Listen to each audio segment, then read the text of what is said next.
이 영상은 법률사무소 온유의 이철규 변호사님이 투구한 원고를 바탕으로 사물공이 잡학지식이 재구성해 제작한 콘텐츠임을 알립니다.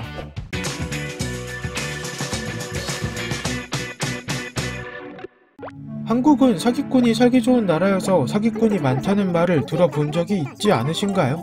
그러한 평가가 나온 배경에는 피싱, 유사수신, 다단계, 부동산 사기, 허위, 가대 광고 등 다양한 유형의 사기가 지속해서 발생하고 사기꾼을 잡아서 법정에 세워도 받는 처벌이 너무 약한 것 같다는 인식에서 나온 것으로 보입니다.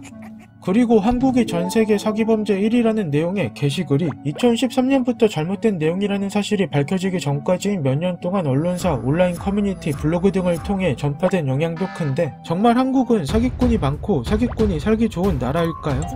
먼저 한국이 다른 나라보다 사기꾼이 많은지부터 알아보겠습니다. 2022년 기준으로 한국에서 인구 10만 명당 사기범죄 발생 건수를 확인해보면 637.43건입니다.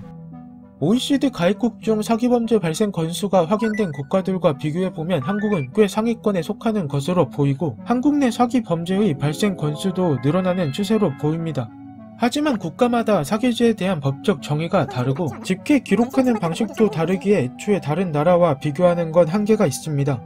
일단 우리나라는 사기 의심에 대한 모든 신고 건수가 포함됐고 이 중 상당수는 법적 판단에서 사기죄가 아닌 채무 불이행으로 간주됩니다. 따라서 통계에서 보이는 것처럼 진짜 사기꾼이 많지는 않습니다. 하지만 피해자는 사기당했다고 생각해 신고했을 텐데 법적으로 사기죄가 성립하려면 가해자가 계약 당시에 처음부터 속일 생각으로 거짓말을 했어야 하고 나중에 사정이 어려워져 계약을 이행하지 못한 경우에는 사기가 아닙니다. 이런 사기죄의 법률을 일반인들이 잘 모르고 신고하는 점과 계약 당시에 처음 속마음을 밝혀낸다는 게 쉽지 않기에 형사처벌로 이어지지 않는 경우가 많은 겁니다. 그리고 사기 혐의가 인정되어 형사처벌을 받는다고 해도 말 그대로 범죄 행위를 처벌하는 것에 그치므로 국가에서 범죄자로부터 돈을 빼앗아 피해자에게 돌려주는 게 아닙니다. 물론 예외적으로 부패재산 몰수법에 따라 횡령, 배임, 범죄단체를 조직해 친 사기, 유사수신, 다단계, 보이스피싱 범죄 피해에만 범죄자로부터 몰수 추징한 재산이 있으면 국가가 피해자에게 돌려주는 제도가 있긴 합니다. 하지만 적용되는 범죄가 몇 개 안 되고 범죄 수익을 몰수 추징하는 것 자체가 원활하게 이루어지지 않으며 범죄자로부터 몰수 추징한 재산이 실제로 있어야만 지급할 수 있어 애초에 몰수 추징되지 않으면 실효성이 없는 등 제약사항이 많습니다. 결국 피해자가 피해 금액을 돌려받으려면 사기꾼과 합의해서 받거나 배상명령 신청이나 민사소송을 통해 판결문을 받아 강제집행 절차를 거쳐야 하는데 문제는 판결문을 받았다고 해도 사기꾼에게 재산이 없거나 있어도 재산을 다른 사람에게 옮겨놓는 등의 꼼수를 부리면 재산이 없는 것이 되므로 피해자는 배상받을 방법이 없습니다.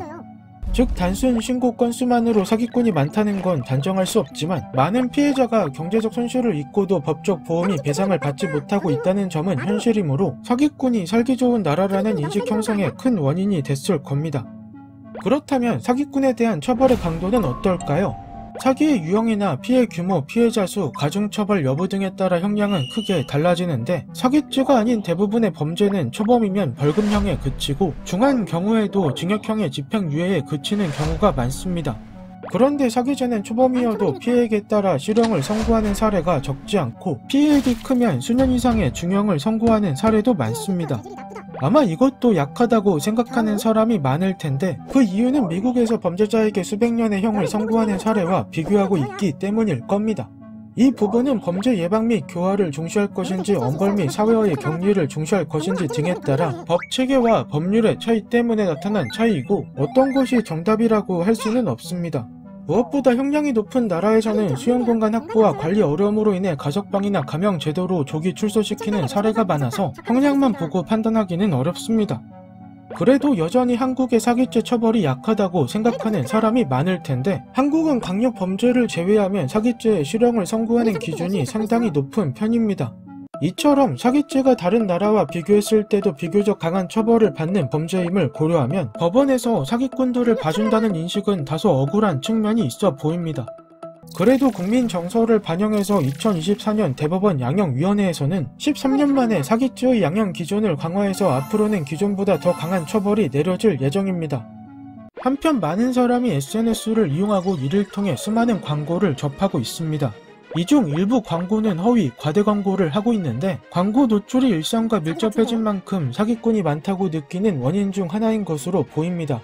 특히 투자 유도 등 아예 거짓으로 속이는 사기 행위뿐만 아니라 일반 식품에 의학적 효능이 있는 것처럼 하는 광고, 엄청난 할인을 하는 것처럼 해놓고 전혀 그렇지 않은 광고 등 다양한 형태의 허위 과대 광고가 오랫동안 기승을 부리고 있으나 나아지는 게 없는 실정입니다. 이런 SNS를 통한 광고는 TV에 광고와는 달리 사전 심의 없이 플랫폼 자체적으로 간단한 심의만 거치고 관리하는 정부 부처가 판매 상품에 따라 제각각이라 일관성이 없어서 피해자를 양산하고 있습니다.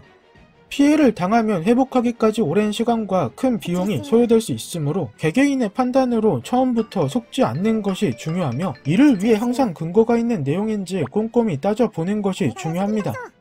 궁금증이 해결되셨나요?